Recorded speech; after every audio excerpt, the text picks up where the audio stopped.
que eu falei do gauge de radiação, né? Então vamos olhar a seguinte equação. Vamos olhar as equações de Maxwell livres, né? Equações de Maxwell livres, não tá? Livres, sem fonte, né?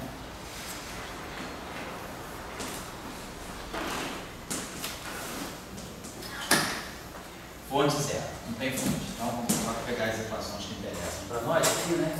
Então nós temos a divergência do E igual a zero.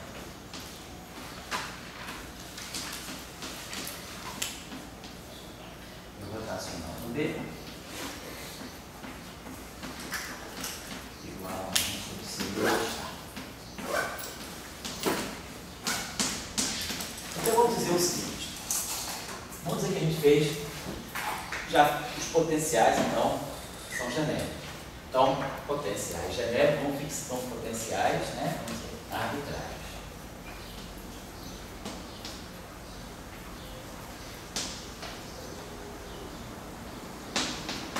Então, se os potenciais são arbitrários, né, a gente pode fixar o tempo. Vamos fixar o tempo. Devemos, né,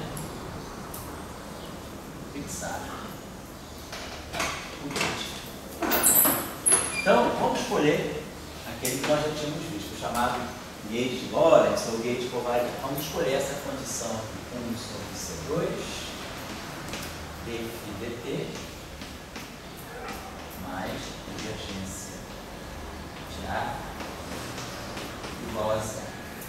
Então, com essa condição, nós já sabemos que significa que se nós tivermos uma condição de gauge qualquer, uma configuração de potenciais quaisquer, as quais isso aqui era diferente zero, vamos colocar assim. Vamos dizer que eu tenho, então, vamos fixar o gauge. Deixa eu botar, então, vou colocar da seguinte maneira, para ficar mais claro. Então, nós temos potenciais arbitrários. Então, φ quaisquer. Então, vamos dizer que 1 sobre C2, né? ddt do A, ddt do φ, mais divergência do B. A igual a zero. Não seja diferente. Eu tenho uma configuração qualquer. No princípio, qualquer. Essa condição não é satisfeita. Então, nós vamos querer fixar o carinho. Então, vamos fazer uma transformação de gauge. Então, vamos passar de φ do φ' a linha.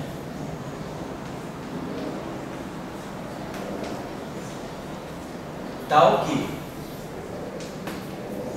agora, para a linha, isso é satisfeito, ou seja, tal que 1 sobre C2, ddt do φ' mais a divergência do A' é igual a zero. Então, significa que eu estou fixando gauge porque eu estou impondo essa condição a partir de uma condição dessa genérica. φ são genéricos, não satisfazem essa condição. Se eu pegar um φ A quaisquer, para as quais essa condição não é satisfeita, daqui para cá eu posso passar para essa condição desde que nós já tínhamos visto, né? Para que isso aqui aconteça, então, 1 sobre C2. Então, deixa eu apagar isso aqui. Então, para que isso aqui possa acontecer, significa que 1 sobre C2 ddt do φ mais divergência. Como é que você compara o gauge fixing com a quebra espontânea, no sentido que aquela uma lagrangiana é e o vácuo não é? Tá, eu posso fazer isso depois, para não perder o fio da meada aqui, eu posso fazer isso. Então, vamos dizer que eu quero chegar a essa condição. Então, 1 sobre C2, ddt do φ, mais divergência do A, mais... Aí eu vou produzir aqui, da Lambertiano do alfa igual a zero, certo? Estou colocando isso aqui. Quero chegar a essa condição a partir dessa configuração. Essa é completamente genérica, desvinculada, não satisfaz a nada. Então eu pego, mas eu quero chegar a partir dela a essa. Então, para eu sair disso e chegar a isso, então significa que essa condição aqui, que é igual a zero, isso aqui eu quero que seja satisfeito, isso aqui é o meu gauge fixing. Então isso aqui só é possível se essa equação aqui for satisfeita, certo? Então, daqui eu fixo alfa. Então, alfa, então eu tiro que dá Lambertiano de alfa, é igual a menos isso. Então tá. Então, vamos dizer assim, alfa fixado. Então eu sei que eu posso fazer isso a partir de uma configuração qualquer, desde que eu ache um alfa que satisfaça essa equação de onda, com esse termo homogêneo, alfa está fixado. Então, beleza, cheguei aqui. Agora, digamos que nós estejamos nessa condição. Então nós, deixa eu colocar aqui, então nós passamos, né, de, só para a gente chegar o passo a passo, passamos de φ a, passamos então para fininha a limpa, onde alfa satisfaz essa equação. Então isso é porque é da Lambertiano, né? Isso. Se fosse uma outra função, necessariamente. Pois é, tem que ser, essa equação tem que ter solução. Tem que ser uma equação que tem que ter solução. Então isso aqui eu estou sabendo o que é. Então é essa condição aqui. Através essa condição me dá uma solução para alfa. Então essa equação aqui eu consigo resolver para alfa em função daquilo que está lá. E aí eu cheguei aqui.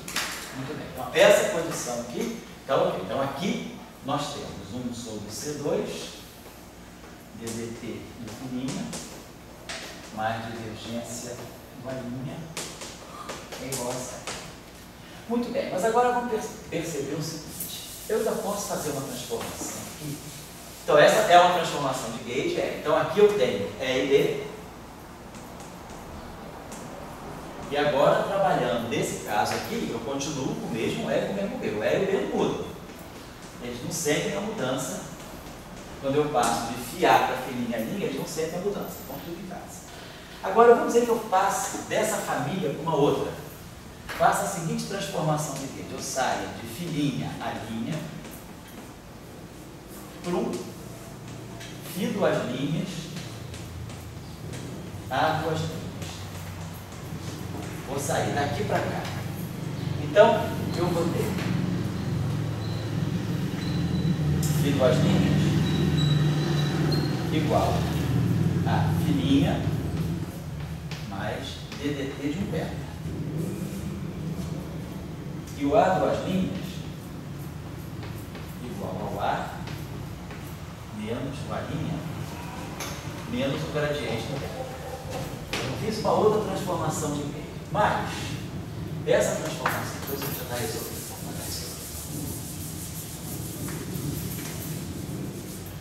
Mas da seguinte maneira, eu vou ter, então, 1 sobre C2, né? Vou pegar essa condição aqui, então, 1 sobre C2, ddt. Agora, quem é filinha? Filinha é φ duas linhas menos ddt do beta. Então, isso aqui vai ficar. Então, eu estou colocando aqui, eu vou pegar essa condição que está satisfeita, isso aqui está satisfeito. Eu vou agora inserir, tem uma outra, vou pegar uma outra transformação de gauge, tá? Não vai me mudar o E e o B. Eu posso agora chegar para filinha a duas linhas, mantendo o mesmo E e B. O E e B não estão sentindo nada.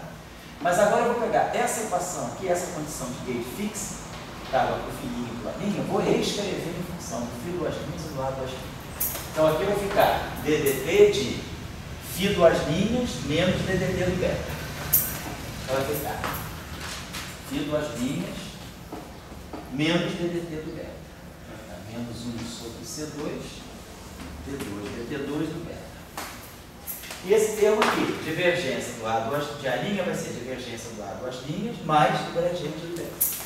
Então vai ficar mais a divergência do A duas linhas menos mais o Laplaciano do beta. Então a linha é a duas linhas mais, então mais o Laplaciano do beta. Isso igual a zero. Tá? Estou usando essa condição. Bom, pessoal? Estou mantendo isso aqui, eu estou fixando. Está fixado, está mantido. Mas eu vou fazer uma transformação de gauge com beta. Então é claro, isso aqui é zero. Isso aqui é essa condição. Mas suponhamos que beta, essa função beta é qualquer. Então se beta satisfizer essa equação, beta é uma chamada função harmônica. O que é uma função harmônica? Função harmônica é uma função cujo Laplace da Lambertiana é zero. Então, suponhamos que agora eu tenha essa transformação, o da Lambertiano de beta seja igual a zero. Se o da Lambertiano de beta é igual a zero, isso aqui com isso aqui é zero. Isso aqui é justamente a equação da menos 1 sobre C2, D2, dt2, né? Essa condição é exatamente isso aqui. Essas duas equações, esses dois termos formam isso. Então, se o meu beta, se eu agora passo da família filinha a linha para a família φ duas linhas há duas linhas, com esse beta, essa condição é mantida. Se isso aqui é zero, então significa e essa equação tem solução, eu posso encontrar funções beta não triviais que sejam funções harmônicas, que satisfaçam uma equação de onda, 1 sobre C2, T2, T2, numa equação igual a zero. Então significa que eu fiz uma transformação de gate, passei para uma nova família, não mudei os campos E e B, mas mudei os potenciais, passei para tudo duas linhas, mas sem alterar o gate fix. Então, esse gate fix, ele permaneceu invariante se a função beta não for mais uma função arbitrária, ela for uma função harmônica. Então, daqui para cá, essa condição não muda. Essa condição não muda se isso aqui é satisfeito.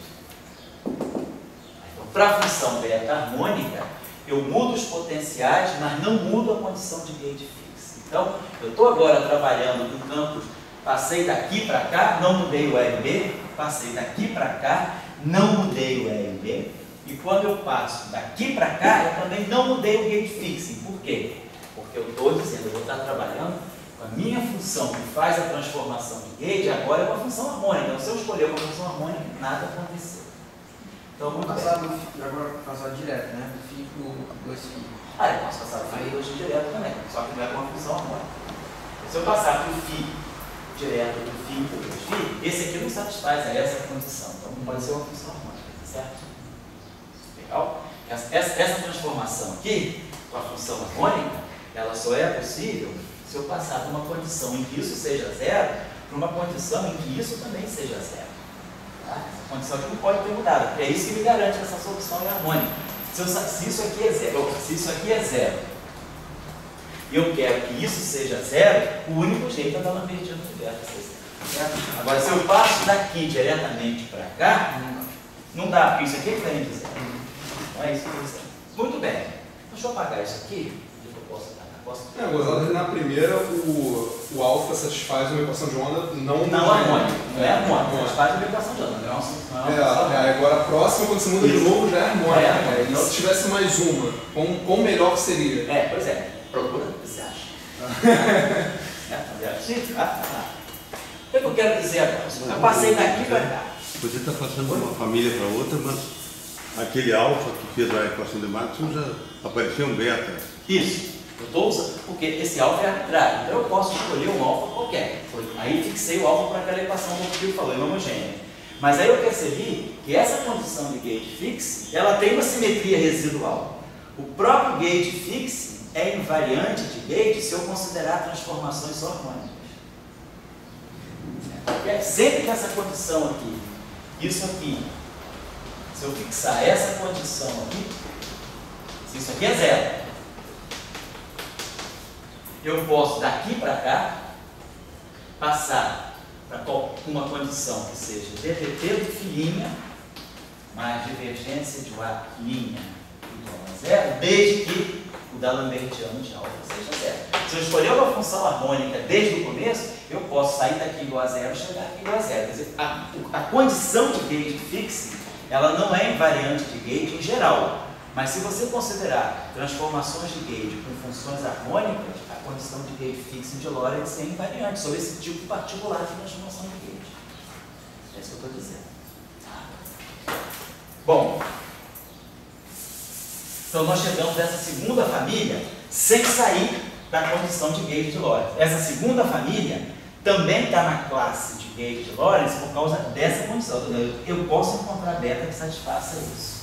Muito bem, mas agora, essa equação aqui, para me dizer, eu posso pegar essa equação aqui e dizer o seguinte: φ duas linhas igual a filinha mais ddt de beta. Vamos explorar essa condição aqui. Eu vou passar do φ duas linhas para o filinha, do filinha para o φ duas linhas, por essa transformação de beta aqui, certo? Então, vamos dizer o seguinte, essa condição aqui está satisfeita. Né? Então, lembrando que beta dois pontos, né? Lembrando que 1 sobre C2, lembrar 1 sobre C2, D2 derivativa de beta, menos Laplaciano de beta é igual a zero. Certo? Beleza. Vamos fazer agora Então vamos manter essa aqui. Para poder acabar o carro. Vamos retomar. Então, nós passamos do filhinho, a linha para o fio das linhas, a duas linhas. Só retomar isso aqui.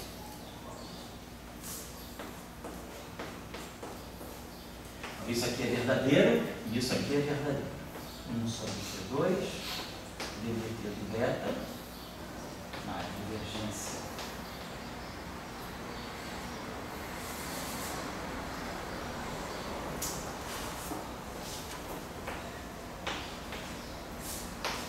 Então, isso aqui. Nós saímos daqui para cá com essa condição.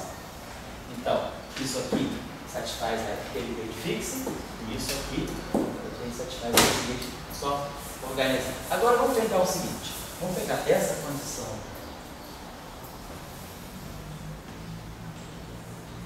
Vamos tirar a divergência dessa equação. Se eu tirar a divergência dessa equação, a divergência de A duas linhas é igual a divergência de A' menos o laplaciano de B. Certo? Então, essa equação aqui, laplaciano de beta, esse é um operador. Na aula passada, lembra que eu falei com vocês que era uma função de Green? Quando um operador tem função de Green não trivial, significa que ele pode ser invertido. Né? Se vocês, quem já fez um curso, aquele curso básico de eletromagnetismo, sabe que Laplaciano de menos 1 sobre 4π módulo de R menos R' é igual à função delta de Dirac. Módulo de x no x'. Tá? Isso aqui significa que a função de Green do Laplaciano é esse objeto. O Laplaciano atuando nessa função me dá o delta de Dirac. O delta de Dirac faz o papel da identidade no espaço de funções. Então significa que eu tenho um operador assume o seu inverso igual à identidade. Então, esse objeto aqui é a função de Green do Laplaciano. Isso significa o seguinte. Mas não é mais geral, né? Poderia adicionar qualquer coisa que tem Laplaciano nulo ali. Pode acrescentar alguma coisa que tenha Laplaciano nulo. Então, Laplaciano de F igual a G, isso aqui está me dizendo justamente isso aqui, que F de x é integral em todo o espaço, coordenada x' de menos 1 sobre 4π módulo de x menos x' F. Essa equação está me dizendo isso. Quer dizer, inverter essa equação significa dizer que F é Laplaciano a menos 1 de G. Então isso aqui, no sentido funcional, é Laplaciano, né, como eu tinha explicado para vocês na aula passada. Quando a gente inverte o operador, o F de x é integral na coordenada x' da função de g de x menos x', g de x', né? Deixa eu chamar isso aqui de J, não dá confusão.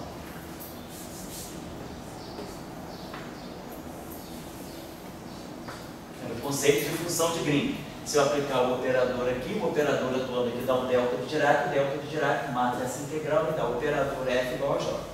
Então, só estou ilustrando isso aqui. Então, quando a gente diz que esse objeto aqui é a função de Green do Laplaciano, isso significa que se eu conhecer que o Laplaciano de F é igual a J, então esse F é a integral da função de Green atuando no objeto que está aqui ao termino do objeto.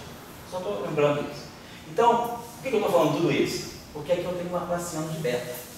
Então, se o meu divergente de A' não é zero, vamos dizer isso, eu sei que nós estamos trabalhando agora numa situação em que vale essa condição e desde o início está valendo essa condição. 1 sobre C2, D2, dt2, ddt infinito, mais a divergência igual a zero. Desde o início estava valendo isso. Vamos para essa primeira condição. Aí fizemos uma transformação de gauge com função harmônica. Chegamos a essa condição. Então, saí daqui igual a zero, cheguei aqui igual a zero, uma função harmônica. Isso nós temos. Só que agora eu estou explorando um pouquinho mais essa função harmônica. Se eu pegar essa transformação de gauge e tirar o divergente, eu ganho uma equação aqui do Laplaciano de beta.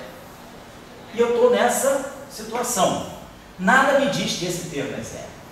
Eu sei que isso aqui é zero, mas não necessariamente isso aqui é igual a zero. Então, isso aqui pode ser não zero. Se isso aqui for não zero, eu posso escolher beta de tal maneira aqui, isso aqui com isso aqui dê zero. Mas que eu posso escolher, se eu escolher beta igual, se eu quiser escolher isso aqui igual a zero, basta escolher um beta. Se eu tiver, no fundo, se eu escolher isso aqui. Então, a minha função beta, se eu escolher a minha função beta tal, Laplaciano de beta seja a divergência do A', como é que eu posso calcular beta? Significa que beta de x é... Você está passando a divergência igual a zero? Isso, eu estou querendo dizer isso aqui. Eu estou nessa configuração. Não necessariamente, isso tudo aqui é zero, mas não necessariamente isso aqui é igual a zero. Mas eu estou querendo dizer o seguinte, essa equação aqui me habilita a dizer, como eu tenho aqui um Laplaciano, e eu sei que o Laplaciano tem inversa, isso está querendo me dizer o seguinte, eu posso aplicar formalmente o Laplaciano inverso aos dois lados, Laplaciano a menos 1, atuando na divergência do A duas linhas, igual ao Laplaciano a menos 1, atuando na divergência do A', menos beta, dizendo isso aqui. Então, se eu escolher beta igual a Laplaciano a menos 1, atuando na divergência do A', se eu escolher beta igual a Laplaciano a menos 1, atuando na divergência do A', isso aqui é zero. Então, se isso aqui não é zero, eu posso sempre atingir um campo tal que a divergência do A' duas linhas seja zero, por causa desse objeto ter função de Gliese. Suponhamos que eu esteja trabalhando nessa situação. Mas isso aqui sozinho não é zero, beleza, então isso aqui não é zero.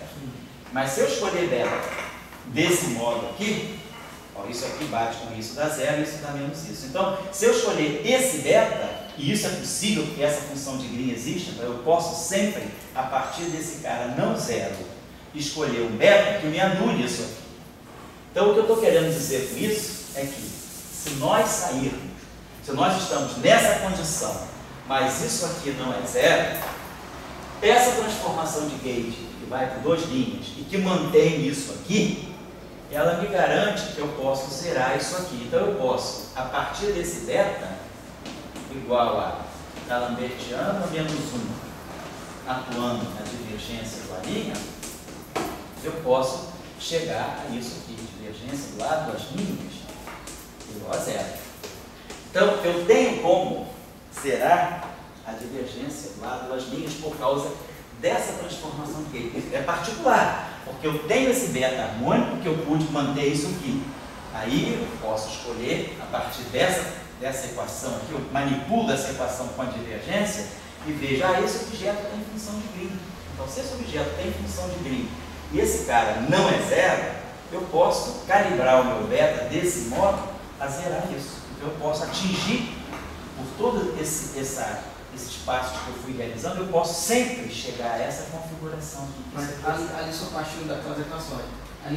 Eu usei essa equação. Aí, em nenhum momento ainda está escrito que beta é harmônico, né? Desde o início.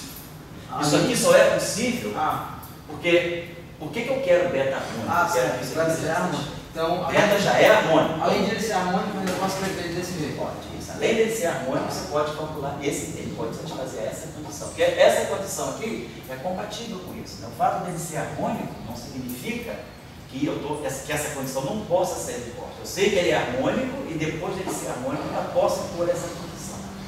Certo? Como é que você sabe que essa condição não atrapalha no dado problema do harmônico? Mas olha só, se ele for harmônico, eu posso falar uma besteira. Na verdade, é harmônico. Você vê que o Laplaciano de B vai acabar sendo igual a 1 sobre C2. Isso, D2. É só você integrar duas vezes, você tem um B com uma constante. É para você mexer de acordo com... Essa condição aqui não é incompatível. Essa condição aqui, perdão, não é incompatível com essa condição que o Pedro está falando. Por isso você quer deixar o divergente dele igual a zero do A2'? Oi? Por que você quer zerar o... Vamos ver por quê, justamente. Vamos ver por quê. Então, eu quero zerar isso aqui. O que significa isso aqui? Se a divergência do lado das linhas é igual a zero, deixa eu apagar isso aqui. Então, vamos voltar agora para a equação de Gauss. Do VAR. A equação de Gauss significa isso aqui. A divergência de E é igual a zero. Mas vamos lá, é menos gradiente de φ menos dA dt.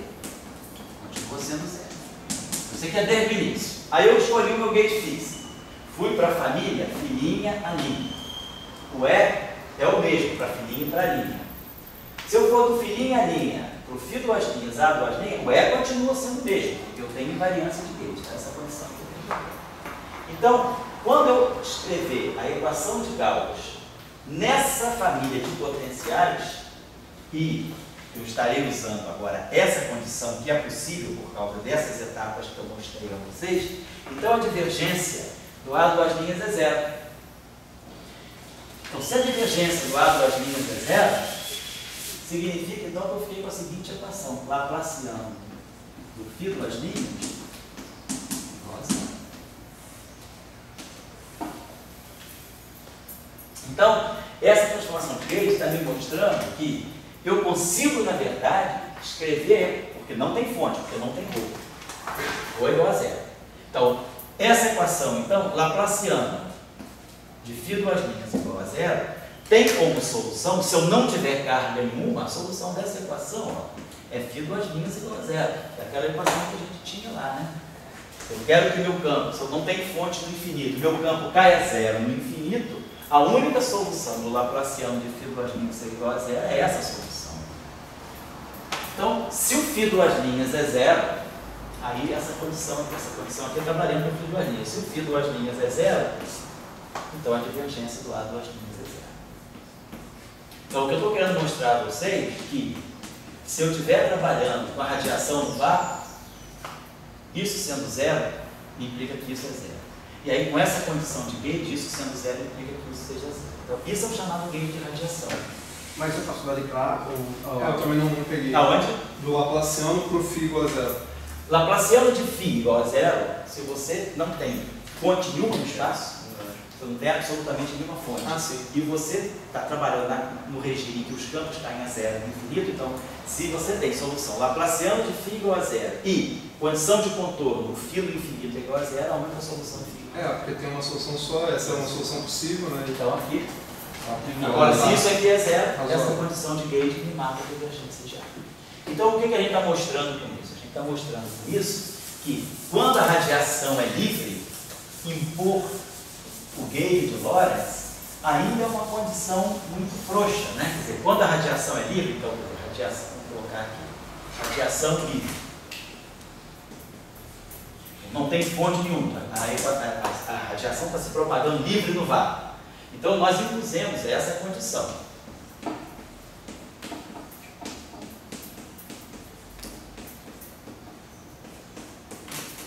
Mas essa condição, devido a essa análise que a gente fez, ainda é muito solta. Eu posso ainda particularizar mais, claro, fazendo aquela brincadeirinha. Faz a primeira transformação de gauge, fixa isso aqui igual a zero. Aí vai com A duas linhas usando a função harmônica. No A duas linhas com a função harmônica, eu consigo zerar a divergência do A, zerando a divergência do A, eu consigo zerar isso aqui. Então, ó, o que nós temos aqui é que com a radiação livre, na verdade, né, a gente pode, né, dizer, essencialmente, vou colocar assim, essencialmente,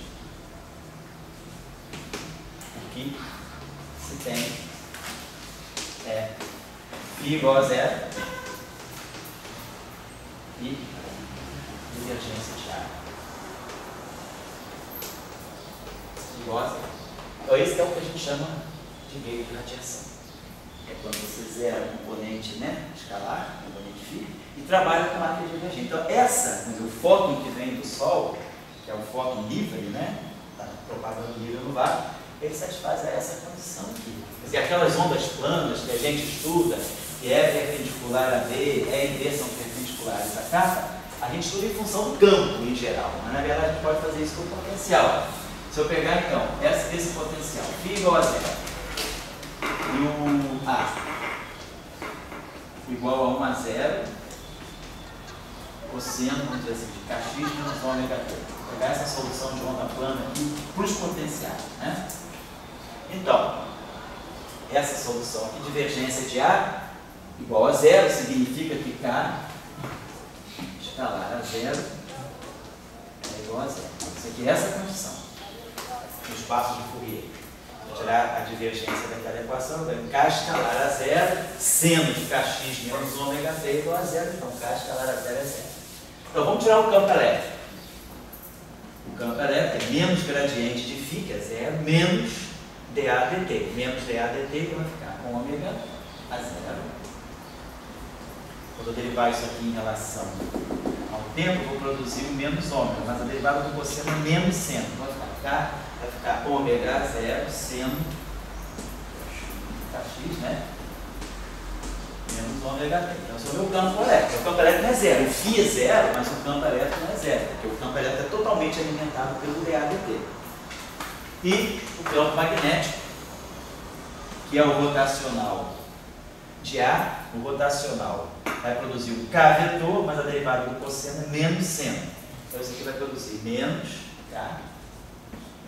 Vai produzir isso que é a K menos K. Se produzir o rotacional, isso aqui é constante, né? A derivada do rotacional vai ficar menos rotacional. Eu vou ter rotacional de um vetor constante, vamos dizer, um vetor A, vezes uma função.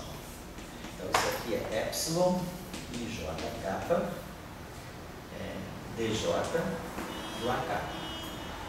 A kappa é. Mas o vetor é constante, então o vetor sai fora, que é o caso do A zero. Então aqui vai ficar o gradiente do F. dj do F é o gradiente do F, componente J. Então isso aqui fica epsilon i j kappa, então isso aqui vai ficar A, J kappa, kappa J, bota um sinal menos, então isso vai ficar menos o A vetorial gradiente do F. Então, o rotacional disso aqui é menos A gradiente do F. Mas o gradiente do F está o cosseno em menos seno, então eu vou produzir menos aqui, e a derivada do cosseno em menos seno vai ficar mais, tá certo? Kappa vetorial a zero seno kx de função dt. Então tá lá, fica claro, ó. O E é perpendicular a B, por quê? Porque o E está na direção do A zero.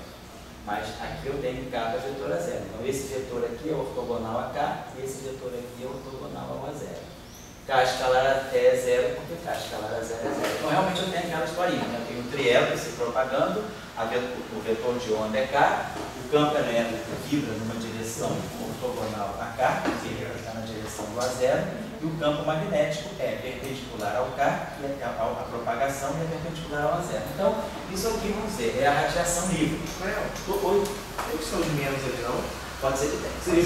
Deixa eu fazer de novo aqui.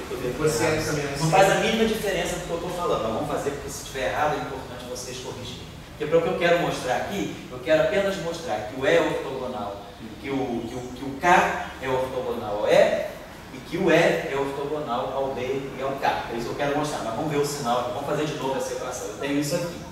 A do E que ele está. Vou botar É. a do E? É, porque é gradiente fica zero. Gradiente fica zero. Então, menos dA dt, né? É. Então, eu vou derivar em relação a t. Então, eu tenho menos ômega, a derivada do cosseno é menos seno, então vai ficar mais ômega seno. Mas aí eu tenho um sinal menos aqui. Então, aqui tem um sinal menos, estava errado aqui, corrijam aí.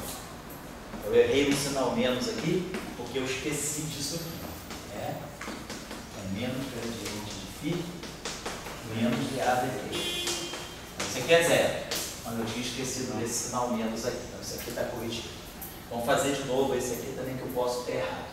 Então, eu quero tirar o rotacional dessa grandeza. Rotacional de um vetor constante, um vetor a zero, vezes uma função de dx. Então, vamos tirar o rotacional disso aqui. Rotacional disso, a iésima componente do rotacional é epsilon i j kappa, derivada na coordenada j, da componente capa do vetor. Então vai ficar o A0, componente capa, vezes F. Mas o A0 é um vetor constante, então a derivada vai toda para o F. Derivada J veio toda para o F. Mas isso aqui é justamente a coordenada J do gradiente. Então isso aqui é gradiente de F, coordenada J. Mas isso aqui é justamente menos o produto vetorial. Então isso aqui é J capa, isso aqui é capa J, então isso aqui é menos A0 vetorial gradiente de F. Deixa eu apagar isso aqui. Então quando eu for tirar o rotacional disso aqui vai ficar menos A0 vetorial B.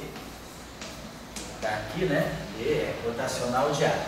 Então é menos A0 gradiente do cosseno de capa X menos ômega T. Então o gradiente dessa função aqui, né, derivada do cosseno é menos seno. Vai ficar menos seno de capa X menos ômega T. E o gradiente desse objeto aqui é tirar a derivada em relação a x disso aqui, vai dar K vetor. Né? Então, vai ficar menos, vai dar mais. Vai ficar capa, não vai dar errado, vai ficar mais A0 vetorial capa. Esse sinal menos bate com esse sinal menos, o seno fica aqui, mas fica A0 vetorial capa, ou seja, menos capa vetorial A0. Então, tinha um erro aqui também. Então, eu tinha errado nos dois sinais. Não está aqui. Então, de qualquer maneira, o que a gente quer, ó, capa escalar é zero. Então, o vetor é uma parede proporcional à direção de propagação por causa dessa condição de gauge aqui. Repara que se você errar nos dois sinais, a direção de propagação não está errada, não muda, né? Capa escalar B é zero, né? Porque esse aqui é o produto vetorial. E como o E está na direção do A0, B escalar E também é zero. Tá? Então está tudo como a gente imaginava, né? Porque o A0 nos dá a direção do E. Então B escalar E é zero, porque esse vetor aqui é ortogonal a esse.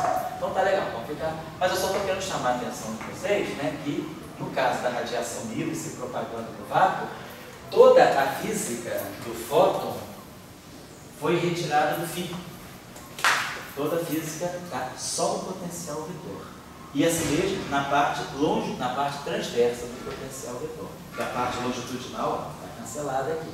K escalar A0 é igual a zero, significa que o A0 tem que ser ortogonal ao K. Ou seja, o A se propaga na direção ortogonal. Então, por exemplo, quando a onda se propaga, né, se o K está nessa direção, eu tenho um plano ortogonal à direção de propagação, o φ é zero e o A está na direção, está nesse plano aqui, está vibrando nesse plano aqui, na direção ortogonal.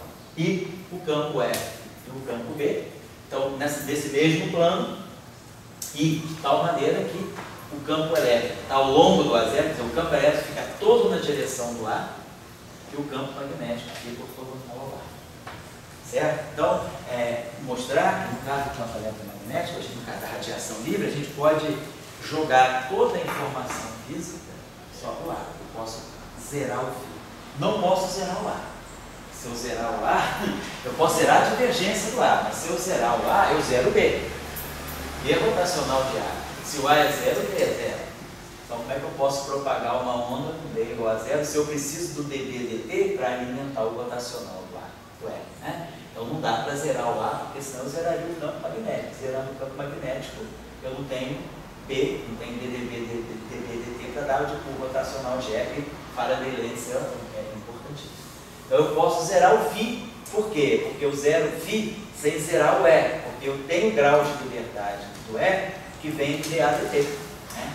Então, a variação temporal do A me segura o E, mas a variação temporal mas o φ não é necessário para segurar o E, Mas o A é importantíssimo para segurar o B. Sem A eu não consigo fazer. Então, eu não consigo reduzir a radiação só ao φ. Se eu conseguisse reduzir a radiação só ao φ, eu estaria dizendo que todos os graus de liberdade do campo eletromagnético podiam se concentrar no escalar. Então o fóton teria que ser uma partícula escalar, ele teria que ter spin 0. Justamente o fóton tem spin 1, porque o que caracteriza o fóton é esse vetor. O fóton livre, na verdade, é esse vetor. O vetor tem 3 graus de liberdade. Então, se ele tem 3 componentes, 2s mais 1 igual a 3, então S é igual a 1. Então, realmente, o spin do fóton é 1, porque ele tem esses 3 graus de liberdade que estão concentrados lá. Se eu tivesse só φ, se eu pudesse escolher por uma busca de gate tal, que eu conseguisse fazer essas manipulações e φ igual a diferente de 0 e y igual a 0, eu estaria marcando completamente o spin 1 do campo eletromagnético, estaria o campo eletromagnético escalar. Não é o caso, tá certo? Tá claro para vocês, né?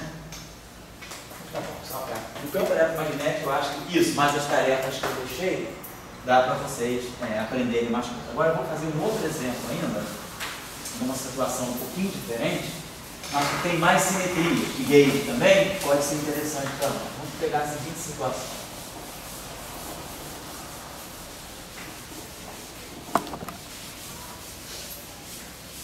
Suponhamos agora que eu tenha, então, um outro exercício ainda para a gente fixar mais essa discussão das equações. Ainda não cheguei lá na formulação lagrangiana sistematizada, de olha Lagrange. Estou ainda trabalhando com exemplos para a gente ir ganhando, assim, ganhando mais esse embaraço, né? Vamos trabalhar, então, para uma outra situação.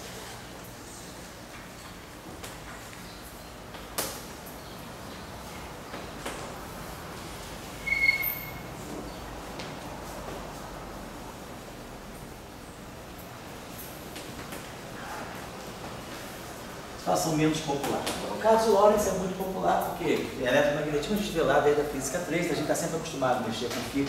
Vamos pegar uma situação menos popular, que é a situação de um conjunto de campos, tipo campo elétrico e campo magnético. Só que o campo elétrico é um vetor e o setor magnético agora é um escalar. Assim que eu tenho uma situação de campos desse tipo. E eu tenho duas famílias de potenciais. Um potencial A pequeno e um potencial Q e um potencial lambda. O que eu penso nessas famílias de potencial? O campo magnético só é escalar, só em duas dimensões, né? O campo elétrico, o campo magnético é escalar em 2 dimensões espaciais. Somente, né? Só.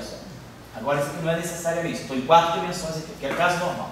Só que o meu campo elétrico, ele tem essa expressão aqui. Ele vai ser rotacional, de Q, menos rotacional de Q, menos d lambda dt. E o meu B vai ser divergência de lambda. Vamos ver se isso aqui funciona aí. Eu estou propondo a gente trabalhar com um sistema descrito por 2 campos, né, que tem essa situação. Um campo tipo elétrico, um campo E, que depende que deriva de. Mas nós temos 2 potenciais vetoriais, nós não temos um potencial escalar. Temos 2 vetores, né? E aí esses vetores se ligam para formar esses campos aqui. Vamos ver se isso aqui. E eu gostaria de ter equações desse tipo no vácuo. Então as equações, a radiação livre no vácuo, né? Deixa eu colocar aqui. A radiação. Então vou colocar o seguinte, vou propor o seguinte lagrangiano. Estão propondo esse lagrangiano aqui. Um parâmetro alfa vezes E2 mais um parâmetro beta vezes D2.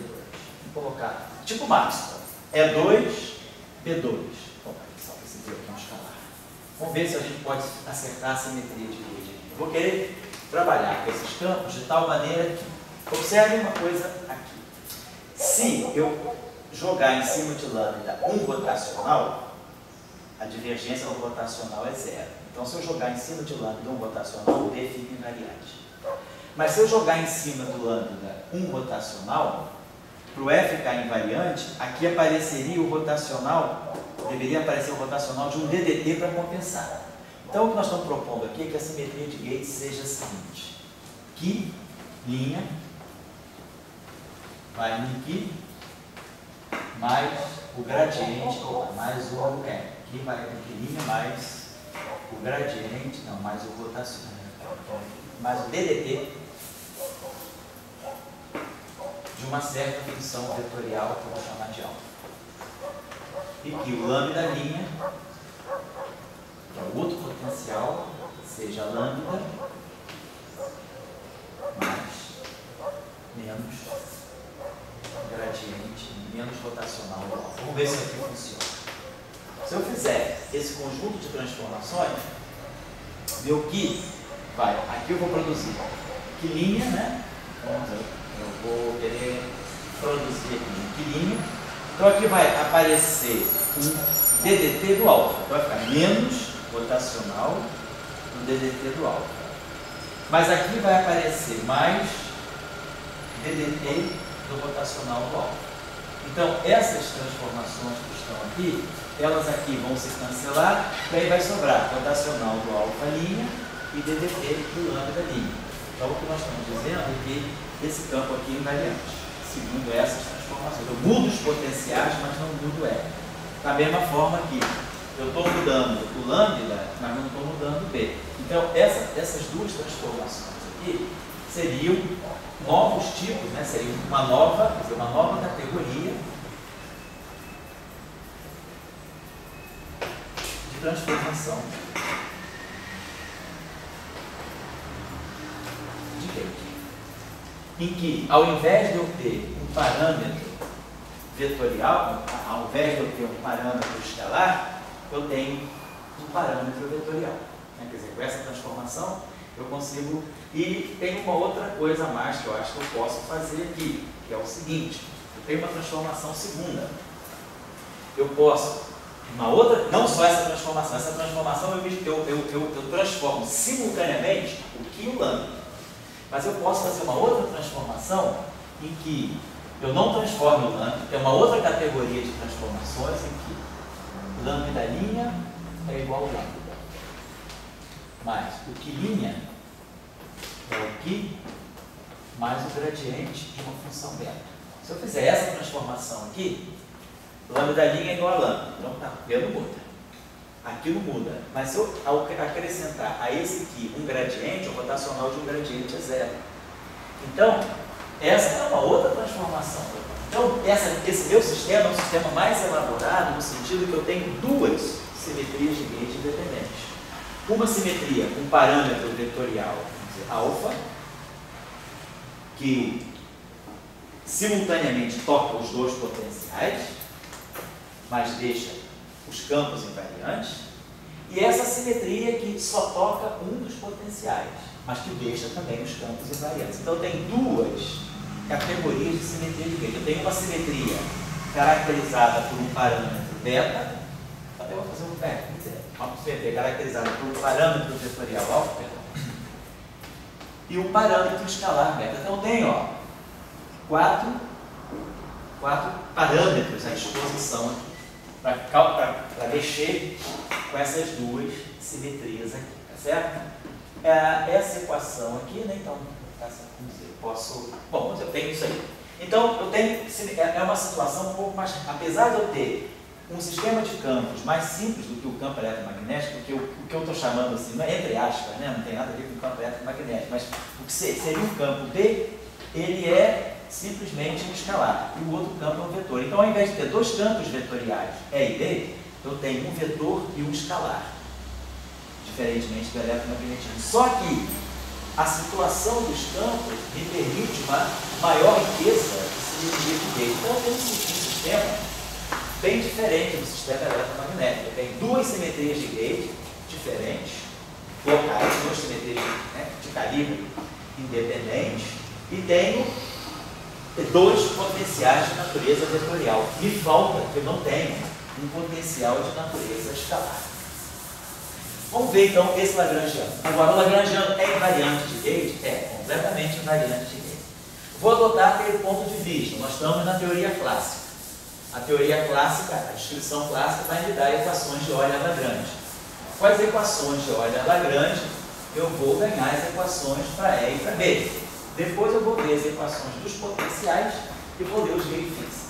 Eu não vou colocar os gate fixes diretamente no Lagrangiano, por quê? Porque eu estou diante de uma descrição clássica. Na descrição clássica, eu posso deixar o gate fixe para mexer nas equações de movimento. Isso Não escreveu nova categoria só porque tem dois? porque é uma simetria de gate com duas simetrias de gate independentes. Tem uma com parâmetro Então, você vetorial. está escrevendo nova categoria porque nós temos duas? Porque nós temos Ou é duas. porque os dois são vetoriais? Não, porque nós temos duas simetrias de gate simultaneamente no mesmo produto. Duas simetrias de gate independentes. Então é uma nova categoria. Mas elas não são uma única categoria. Isso aqui é uma transformação, isso aqui é outra. São parâmetros completamente diferentes. Novas categorias. Transformação de gate. Tá? Vamos tirar as equações de ordem Lagrange. Então eu tenho que fazer variação em relação aqui. E tenho que fazer variação em relação a lambda. Então vamos variar em relação aqui. O que não está no B. O que está só no R. Então, vamos fazer a variação em relação aqui. Então, quando eu fizer uma variação em relação aqui, eu vou ganhar uma variação do meu Lagrangiano, que vai ser 2α escalar ΔR. Mas se eu estou variando aqui, meu ΔE é simplesmente menos rotacional do delta aqui. Estou variando só o aqui. Então a variação do R, ela vai vir daqui completamente. Então vai ficar menos rotacional, vai ficar menos 2α divergência do rotacional do delta. Isso aqui é a minha variação com o delta aqui. Então, isso é o meu ΔE. Esse termo aqui não tem, né? Certo? Vamos lá. Então, vamos fazer. Bom, meu parâmetro não está livre. Eu preciso liberar o meu parâmetro. Então, tem que fazer integração por parte. O que eu tenho aqui? Aqui eu tenho I rotacional, componente I desse rotacional. Então, epsilon I J kappa, derivada em XJ, do delta aqui, componente K. Então, o que eu tenho que fazer é integração por parte. Quero jogar essa derivada para cá. Essa derivada vem para cá. Ganho um sinal menos. E saio daqui. Eu liberei o delta aqui. Liberei. Agora aqui, ó. JI, aquele J. Vamos trocar o J com I aqui.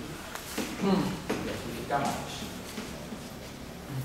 Então nós ganhamos. Isso aqui é justamente o quê? Isso aqui é justamente o rotacional componente kappa do E.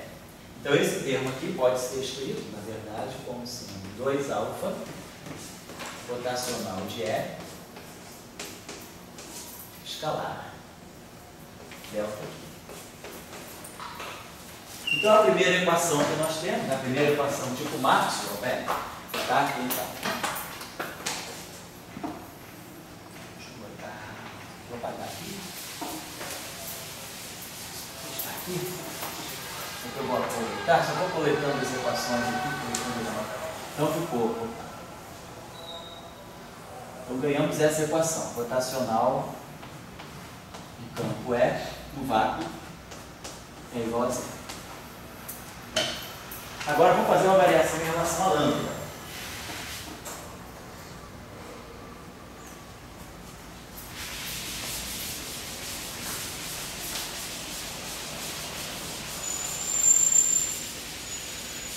Fazendo a variação em relação à lambda, eu vou ter o lambda nos dois lugares.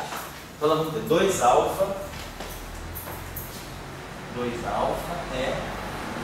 escalar delta E, que eu levaria o lambda, mais 2θ e delta V, que também varia com lambda, né? Então a variação do E com lambda é menos o ddt. Então vai ficar menos 2α escalar ddt delta V.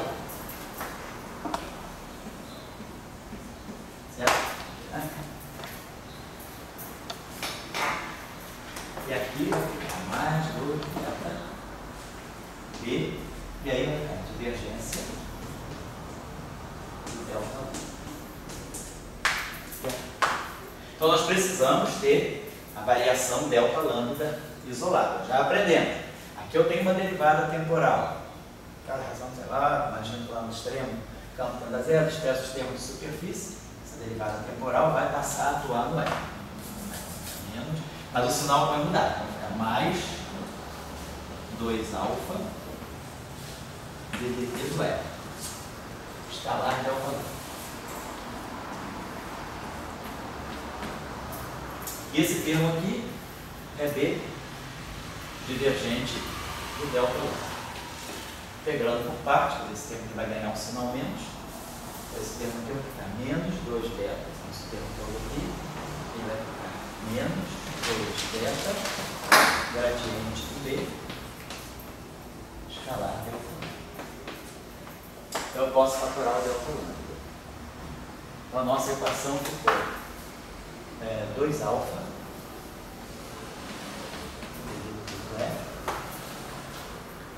menos 2 beta gradiente do B igual a 0. Vamos escrever a equação assim, né? Vou botar aqui, isso aqui é igual. Os dois se cancelam. Então eu poderia pegar alfa já foi fixado, não, alfa foi determinado, né? Então vamos deixar assim, seria gradiente de B. Tem um parâmetro, vamos deixar esse parâmetro, ele vai ter que ter uma coisa igual. Vamos deixar de gradiente do B igual a menos alfa sobre beta.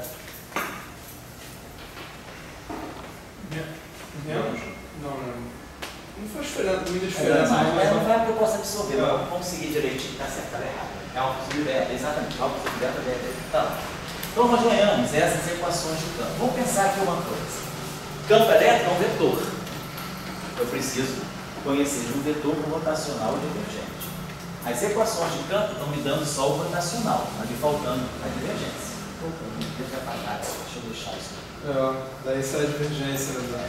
Bom, exatamente. Vamos lembrar então das equações tipo identidade de Jacob, identidade de Bianchi, Faraday-Lenz. Quer dizer, o gradiente B é um escalar. Então, no escalar, basta conhecer o gradiente, então não preciso saber mais nada. Mas de um vetor, pelo teorema de Helmholtz, eu preciso saber o seu rotacional e a sua divergência. Se eu tirar a divergência dessa equação aqui, divergência de E, a divergência do rotacional é zero. Então esse termo aqui fica fora. Isso, menos ddt. Mas a divergência do lambda é o B. Então eu ganho a equação tipo Faraday-Lenz. Divergência de E menos ddt. Só que lá era rotacional de E igual a menos ddt. Então pela identidade. Então, essa equação aqui não precisa dar nada porque eu já tenho tudo. Quando eu tenho o gradiente do escalar, eu tenho tudo. Eu estou precisando do divergente do E, que não saiu do Lagrangiano, não saiu do princípio variacional. Então isso pode estar dentro da simetria. Quem está me dando isso aqui tem a simetria. Divergente disso é zero menos divergente do lado. Então a gente pegou essa equação aqui. Então eu vou precisar disso aqui de novo. Então aqui nós temos divergente do E igual a menos dv. Então isso está me indicando o seguinte: se eu tiver correntes externas, fontes externas, aqui não vão entrar fontes externas, porque isso aqui não vem das equações de Euler-Lagrange, isso aqui é identidade. Então uma fonte externa deve entrar aqui e uma fonte externa deve entrar aqui. Quer dizer, esse campo eu posso ter uma fonte rotacional de E, mas o problema está no vácuo. Então, nós estamos considerando radiação livre. Então, essas são as equações. Vamos imaginar que eu queira que esse sistema satisfaça equações tipo Maxwell, ou seja, equações de onda no vácuo, equações relativísticas no vácuo. Então, para eu tirar a equação relativística no vácuo, vamos tirar a divergência, vamos tirar o DDT dessa equação. Se eu tirar o DDT dessa equação, eu vou ter divergência do DDT do E igual a menos D2 dt2.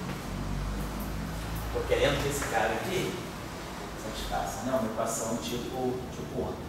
Agora, a divergência do E, D2, DT2, né? Agora, DDT do E está aqui, ó.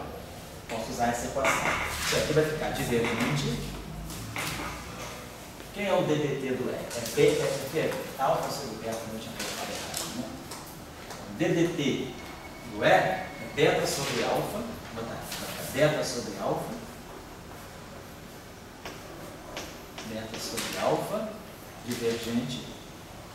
Aí eu substituo isso aqui, do gradiente de B.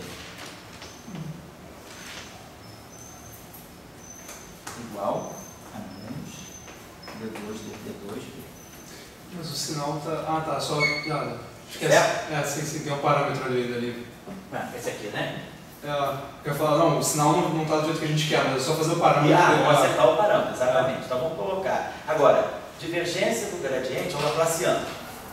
Desculpa, vou botar laplaciano por uma vez. Então a gente está tendo uma equação bem uma característica de uma equação de onda, desde que a velocidade da luz esteja aqui. Então isso aqui vai ser para nós o seguinte, menos alfa sobre beta, menos alfa sobre beta, D2, DT2 do B, vou colocar assim, vou colocar isso aqui para cá, menos o laplaciano de B, igualzinho, vai controlando os sinais que eu posso ter errado, tá? É menos, vai ficar tudo mais. Então a gente pode escolher esse alfa sobre beta igual a menos 1 sobre C2. E se eu escolher esse alfa sobre beta igual a menos 1 sobre C2, eu fico com o oposto. No fundo eu fico com o D'Alembertiano de B igual a zero. A gente tirou essa equação aqui. Por isso eu estou querendo fixar um pouco mais o alfa e o beta, né? Porque esse sistema não são as equações de Maxwell que eu sei que tem que se propagar com a velocidade da luz. Então, a gente está impondo. Vamos ver se esse sistema pode ser relativístico, se isso aí pode descrever ondas que se propagam com a velocidade C.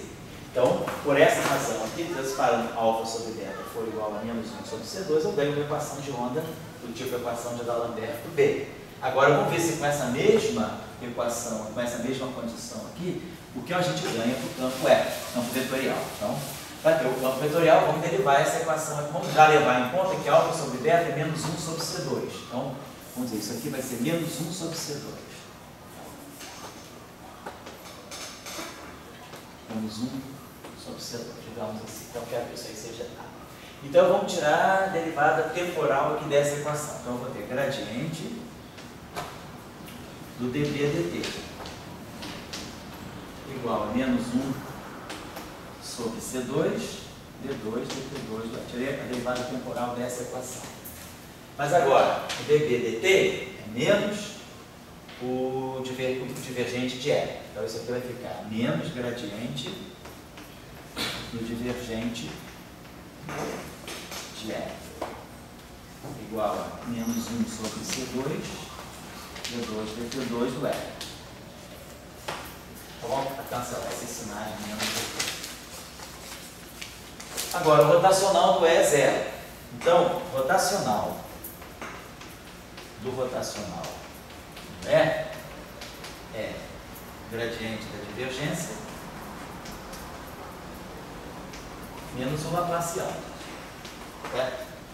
Rotacional do rotacional, gradiente da divergência menos o laplaciano. Como o rotacional do E é igual a zero, por causa dessa equação, se o rotacional do E é igual a zero, então eu posso zerar isso aqui.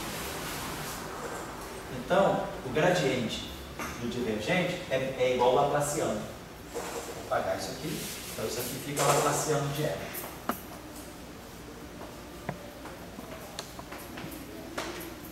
E aí a gente ganha, de novo, 1 sobre C2, D2, dt2, menos o laplaciano. Então, eu ganho também, com a mesma escolha de parâmetro, porque isso aqui me permite mostrar que essa equação é satisfeita e que essa equação é satisfeita. Então, eu estou diante de um sistema, se eu escolher esses parâmetros aqui, é um sistema realmente relativístico. Eu estou descrevendo duas ondas, né, uma onda vetorial e uma onda escalar que se propagam com a velocidade da luz. Então, vamos manter essas equações aqui para nós. É isso que eu queria mostrar. E aí fixou aquela relação entre alfa e beta com essa argumentação. Aqui são as simetrias, eu apaguei. Opa!